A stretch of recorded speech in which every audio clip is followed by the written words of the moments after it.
Anji very warm good morning to all of you. Today we are going to start with our chapter number 5 that is states of matter. देखिए states of matter में हम क्या discuss करेंगे. हमारे पास देखिए 3 matter की states हैं, solid, liquid and gas. हमारा ये जो चैप्टर पेस्ट है क्लास 11 का, it is based upon the gaseous state. ठीक है, गैशियस स्टेट के बारे में पढ़ेंगे हम क्लास 11 में. क्लास 12 में सॉलिड स्टेट और लिक्विड्स को हम डिटेल में डिस्कस करेंगे. चलिए चैप्टर को इनिशियली हम स्टार्ट करते हैं फोर्सेस से. देखिए वी नो दैट कि जो गैसेस के अंदर इंटरमॉलिक्यूलर फोर्सेस होती हैं वो बहुत ज़्यादा वीक होती हैं. जो सबसे ज़्यादा वीक इंटरमॉलिक्यूलर फोर्सेस होती हैं उन फोर्सेस को हम क्या बोलते हैं, वॉन डर वाल फोर्सेस. और वो वॉन डर वाल फोर्सेस कई टाइप्स की होती हैं. सबसे पहला टाइप हो गया ion dipole interaction. Ion dipole interaction का मतलब है किसी आयन और किसी पोलर मॉलिक्यूल के बीच में अगर कोई फोर्स ऑफ अट्रैक्शन एग्जिस्ट कर रही है उसको हम बोलते हैं आयन डाइपोल इंटरैक्शन. और ये इन 5 फोर्सेस में से सबसे ज़्यादा स्ट्रॉन्ग है. ये जिस ऑर्डर में स्ट्रॉन्ग और वीक है ये उसी ऑर्डर में मैंशनड है. Next is dipole dipole interaction. इसका मतलब है किन्हीं दो पोलर मॉलिक्यूल्स के बीच में अगर फोर्सेस एग्जिस्ट कर रही हैं उनको हम क्या बोलते हैं, dipole dipole interaction. Next is ion induced dipole interaction. It means किसी आयन इंड्यूस्ड डाइपोल का मतलब है आर्टिफिशियली किसी को डाइपोल बनाया गया है. लाइक आपने पढ़ा है जैसे आयरन को आर्टिफिशियली मैग्नेटिक फील्ड प्रोवाइड करके मैग्नेट बनाया जाता है, इसी तरह किसी नॉन पोलर मॉलिक्यूल को इस तरह की फील्ड प्रोवाइड करा के स्पेशली क्या बनाया गया, डाइपोल. तो इस तरह के डाइपोल को बोला जाता है इंड्यूस्ड डाइपोल. लेकिन एक्चुअली में वो कैसा मॉलिक्यूल है, नॉन पोलर. तो किसी आयन और नॉन पोलर मॉलिक्यूल में अगर किसी तरह की इंटरैक्शन एग्जिस्ट कर रही है that is ion induced dipole interaction. Next is dipole induced dipole interaction. It is between the polar molecule and non-polar molecule. Next is instantaneous dipole and induced dipole. Instantaneous dipole का मतलब है, देखिए induced dipole तो हो गया non polar, लेकिन instantaneous dipole भी non polar dipole होता है लेकिन किसी पर्टिकुलर इंस्टेंट ऑफ टाइम पे. तो दैट मीन्स ये इंटरेक्शन हो गया किसी दो नॉन पोलर मॉलिक्यूल के बीच में. ठीक है. So this was the general description regarding the forces which exist between the gases.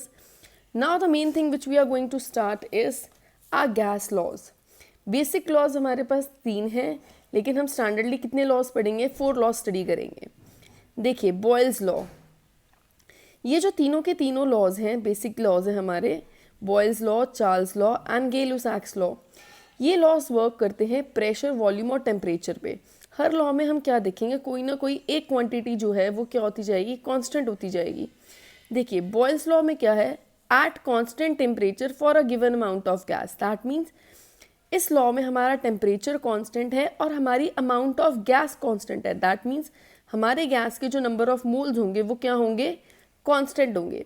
वो कह रहे हैं कि इस कंडीशन में क्या होगा, जो प्रेशर होगा गैस का वो गैस के वॉल्यूम के क्या होगा, इन्वर्सली प्रोपोर्शनल. इस रिलेशन को रीअरेंज करेंगे और प्रोपोर्शनैलिटी के sign it would be keeping K over here. और वहीं अगर ये रिलेशन हम दो गैसेस के लिए निकालते हैं तो हमारा रिलेशन क्या हो जाएगा, P1 V1 is equals to P2 V2. ठीक है, क्योंकि दोनों केसेस में PV किसके इक्वल हो जाएगा, K के इक्वल हो जाएगा. तो P1 V1 that is equals to K, P2 V2 that is equals to K. तो ये दोनों रिलेशन भी क्या हो जाएंगे, इक्वल हो जाएंगे. Next we are going to study about the graphs of these laws. First law हमारे बॉयल्स लॉ का. देखिए एक बेसिक चीज़ जो आपको ध्यान रखनी है कि अगर आपके पास कोई भी दो क्वांटिटीज़ डायरेक्टली प्रोपोर्शनल है तो आपका ग्राफ बनता है स्ट्रेट लाइन. अगर कोई भी दो क्वांटिटीज़ इन्वर्सली प्रोपोर्शनल है तो ग्राफ बनता है रेक्टेंगुलर हाइपरबोला. अगर कोई दो क्वांटिटीज़ मतलब कि प्रोडक्ट ऑफ क्वांटिटी कांस्टेंट के इक्वल है तो आपका ग्राफ बनता है कांस्टेंट का. देखिए बॉयल्स लॉ के अकॉर्डिंग जो P है, प्रेशर है, वो 1/v के क्या है, डायरेक्टली प्रोपोर्शनल. 1/v के क्या कैसे है, डायरेक्टली प्रोपोर्शनल. तो डायरेक्टली प्रोपोर्शनल का ग्राफ कैसा बनेगा, स्ट्रेट लाइन. एक चीज़ बढ़ेगी तो दूसरी भी बढ़ेगी. दैट मीन्स P बढ़ेगी, P की वैल्यू बढ़ेगी तो 1/v की वैल्यू भी क्या होगी, इंक्रीज होगी. नेक्स्ट ग्राफ क्या है हमारा, P वर्सेस V, मतलब प्रेशर और वॉल्यूम. लेकिन जो इंडिविजुअली प्रेशर और वॉल्यूम है वो क्या है, इन्वर्सली प्रोपोर्शनल है. और अभी आपको बताया गया था कि अगर कोई दो क्वांटिटी इन्वर्सली प्रोपोर्शनल है तो ग्राफ बनता है रेक्टेंगुलर हाइपरबोला. इस ग्राफ को बोलते हैं रेक्टेंगुलर हाइपरबोला. ठीक है जी. अब देखिए हमने भी पीछे रिलेशन किया था PV is equals to K. तो कोई भी क्वांटिटी के साथ आपको ग्राफ दे दिया, चाहे v के साथ चाहे p के साथ, किसी भी क्वांटिटी के साथ अगर आपको ग्राफ दे दिया जाए तो वो चीज़ किसकी इक्वल होगी? कांस्टेंट, क्योंकि pv किसकी इक्वल है? कांस्टेंट। कोई भी वैल्यू चेंज करने पे pv की वैल्यू चेंज नहीं होगी, it will work as a constant. Next, log p versus log v। देखिए log की क्वांटिटीज़ के फॉर्मूलाज आपको पता होने चाहिए। देखिए हमारा क्या रिलेशन था? P V is equals to K.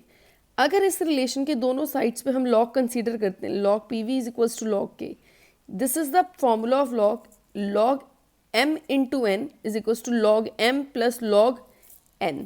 ठीक है, ये हम मैथ्स में हमारे पास स्ट्रेट लाइन इक्वेशन है, उससे कंपेयर कर सकते हैं कि y एक्सिस पे हमारा क्या है p, x एक्सिस पे हमारा क्या है v। ठीक है जी, और ये जो है दिस इज द इंटरसेप्ट। यहाँ पे हमारी जो स्लोप है दैट इज नेगेटिव, तो इस वजह से हमारा जो ग्राफ है वो ऐसा बना है। अगर स्लोप पॉजिटिव होती तो ग्राफ ऐसा बनता, स्लोप हमारी नेगेटिव है इसलिए ग्राफ नीचे की तरफ बना है।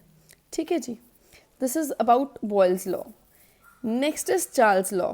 देखिए चार्ल्स लॉ क्या स्टेट करता है कि यहाँ पे प्रेशर कांस्टेंट है और अमाउंट ऑफ गैस कांस्टेंट है, that means number of moles are constant. तो ये कहता है कि जो वॉल्यूम है गैस की that is directly proportional to the temperature, वो टेम्परेचर की क्या है? डायरेक्टली प्रोपोर्शनल है। तो इसको रीअरेंज करेंगे, you will get v upon T is equals to K. ठीक है, दोनों केसेस के लिए v1 अपॉन t1 भी k के इक्वल हो जाएगा, v2 अपॉन t2 भी किसके इक्वल हो जाएगा? k के। तो ये दो रिलेशंस भी एक दूसरे के क्या हो जाएंगे? इक्वल हो जाएंगे। ठीक है जी, next is graph between v and t। देखिए v एंड t का रिलेशन क्या है? v is directly proportional to t। अगर कोई दो क्वांटिटी डायरेक्टली प्रोपोर्शनल है तो ग्राफ कैसा बनेगा? Straight line. ठीक है जी। Next, log v versus log t, same is the condition. log ले लिए दोनों साइड पे, log v equals to log k plus log t। यहाँ पे इस तरह का ग्राफ बन रहा है तो इसका मतलब ये है कि हमारी जो स्लोप है दैट इज पॉजिटिव। ठीक है जी। Next is Gay Lussac's law. इस लॉ में क्या कंसीडर हो रहा है? इस लॉ में हमारे पास जो गैस की वॉल्यूम है और गैस के जो नंबर ऑफ मोल्स है दैट मीन्स उसकी अमाउंट है that is constant. This law states that the pressure of the gas is directly proportional to temperature. तो P अपॉन टी किसके इक्वल हो गया? K के।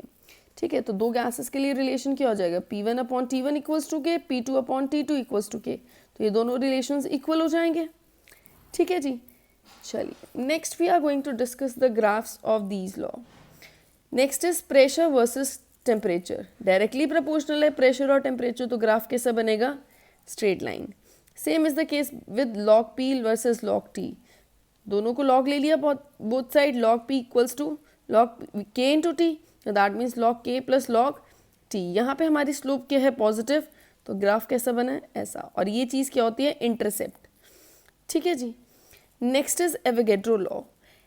देखिए एवोगैड्रो लॉ आपको क्या कहता है? सिमिलर टेम्परेचर और प्रेशर कंडीशन पे जो वॉल्यूम ऑफ गैसेस है वो इक्वल होती है, या ये कह लीजिए वो डायरेक्टली प्रोपोर्शनल होती है नंबर ऑफ मॉलिक्यूल्स के।